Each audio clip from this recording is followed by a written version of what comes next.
back with the new video for class 10th print culture and this is the part 4 of the video and इस video में हमने topic 4 cover किया and हम hair reminding you again कि print culture से सिर्फ MCQs आ रहे हैं तो प्रिंट कल्चर का एक्सप्लेनेशन बहुत अच्छे से समझ लीजिए।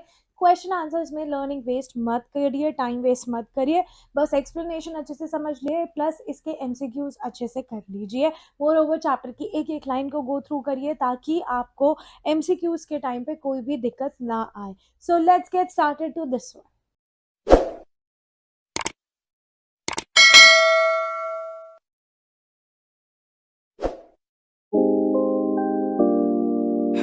तो टॉपिक 4 इस चैप्टर का है new reading public in 17th and 18th century. तो ये टॉपिक करने से पहले मैं फिर से ये रिमाइंड कराना चाहूंगी कि इस चैप्टर से सिर्फ एमसीक्यूज ही आ रहे हैं, तो इस चैप्टर का एक्सप्लेनेशन और एमसीक्यूज काफी अच्छे से कर लीजिए और क्वेश्चन आंसर्स पे टाइम वेस्ट मत कीजिए। Right, so let's start with the topic 4 new reading public in 17th and 18th century. अगर मैं लिटरेसी रेट की बात करूं तो जैसे कि मैंने लास्ट टॉपिक में बताया था कि यूरोप का लिटरेसी रेट काफी ज्यादा इंक्रीज हो गया। चर्च ने, रोमन कैथोलिक चर्च ने क्या किया, they started setting up schools in villages. ठीक है, उन्होंने लिटरेसी रेट जो है पीजेंट्स और आर्टिसंस के बीच में भी काफी इंक्रीज करने की कोशिश करी। तो जो लिटरेसी रेट था 18th सेंचुरी में it was increased to 60 to 80%। And अब जब लोग पढ़े लिख गए हैं, now they wanted to read books. ठीक है, पब्लिशर्स ने बुक्स को प्रिंट करना शुरू कर दिया, बुक सेलर्स ने पेडलर्स को एम्प्लॉय करना शुरू कर दिया। पेडलर्स है वो जो रेडी पे ले जा जाके बुक्स को बेचते हैं। राइट, सो पेडलर्स क्या करते थे, विलेजेस में इधर उधर घूमते रहते थे to sell the books. All right, और वो क्या बेचते थे, ballads plus folk tales, almanacs are basically calendars, penny is like a manual। ठीक है, cheap books pocket size books होती थी। Bibliotheque Bleue were the poor quality books. ठीक है, अगर मैं इसके बाद पीरियोडिकल प्रेस की बात करूं तो 18th सेंचुरी में जो पीरियोडिकल प्रेस था मतलब था, पीरियोडिकल प्रेस का मतलब था कि one official body which rights at a regular interval मतलब हर हफ्ते, हर एक महीने बाद, हर एक 6 महीने बाद एक रेगुलर इंटरवल पे जो चीजें प्रिंट होती थी उसे पीरियोडिकल प्रेस बोलते थे। जैसे मैगजीन मंथली प्रिंट होती थी, जर्नल्स फ्लेक्सिबल थे, कभी भी प्रिंट हो जाते थे, वीकली मैगजीन्स भी आती थी जो हर वीक होती थी और न्यूज़पेपर्स डेली पब्लिश होते थे। अगर मैं जर्नल्स की बात करूँ तो जर्नल्स में क्या क्या प्रिंट होता था, trade information for merchants and traders, जो वो सारे आर्टिकल्स जो थिंकर्स लिखते थे लाइक वोल्टायर और थॉमस पेन काफी फेमस है उसमें। ठीक है, studies by scientist specially Isaac Newton, maps, war info, current affairs, entertainment, survey, Asian scientific text, scientific design, ये सारी चीजें आपकी जर्नल्स में प्रिंट होती थी। ठीक है, और जर्नल्स जो थे वो काफी फ्लेक्सिबल थे, कभी भी प्रिंट हो जाते थे। So all this printed material was spreading rationality, लोगों को समझदार बना रही थी, एनलाइटनमेंट, लोगों को जागरूक कर रही थी, and it was also spreading wisdom.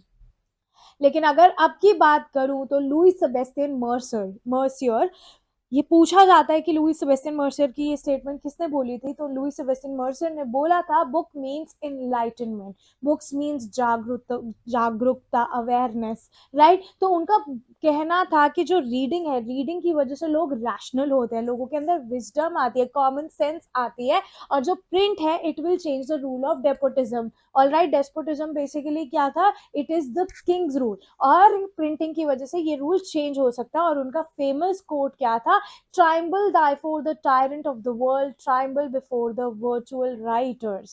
ठीक है, तो उनका ये फेमस कोट है। ये पूछा जाता है कि ये फेमस कोट किसने दिया है, ये famous quote Louis Sebastien Mercier ने दिया है। ट्रेम्बल मतलब कप कपाना। ठीक है, tremble die for the tyrants of the world, tremble before the virtual writers मतलब हम लोग जो वर्ल्ड के रूलर्स के आगे, ठीक है, और तो टायरेंट मीन्स अथॉरिटेरियन रूलर्स के आगे हम इतना घबराते हैं, और वो जो रूलर्स है वो किससे घबरा रहे हैं, वो वर्चुअल राइटर से घबरा रहे हैं, क्योंकि जो वर्चुअल राइटर्स है they are changing the minds of the people. All right, तो ये जो लाइन है ये लुई सेबेस्टियन मर्सियर ने बोली थी। ठीक है, तो जो रोल था प्रिंट का फ्रेंच रेवोल्यूशन में वो देखते हैं एक बार। फ्रेंच रेवोल्यूशन सबने 9th स्टैंडर्ड में करा है एंड आई डोंट थिंक आप लोगों ने अच्छे से करा होगा just because of the Covid. तो रोल क्या था प्रिंट का फ्रेंच रेवोल्यूशन में, ये देख लेते हैं। फ्रेंच रेवोल्यूशन में जब प्रिंट कल्चर आया था उससे काफी ज्यादा विजडम लगी पड़ी थी, लोग रैशनल हुए थे, समझदार हुए थे, लोगों को पता लगा था कि उनके लिए क्या सही है क्या गलत है। people were continuously reading, they were reading the views of Voltaire, they were reading the views of Rousseau, tradition, superstition, despotism, इन सबको लोगों ने क्रिटिसाइज करना शुरू कर दिया था। And they were demanding the rule of reason, the rule of logic, की हर चीज के पीछे एक लॉजिक होना चाहिए, ऐसे सुपरस्टिशियसली या ट्रेडिशनली या डेस्पोटिज्मली कुछ भी नहीं होना चाहिए।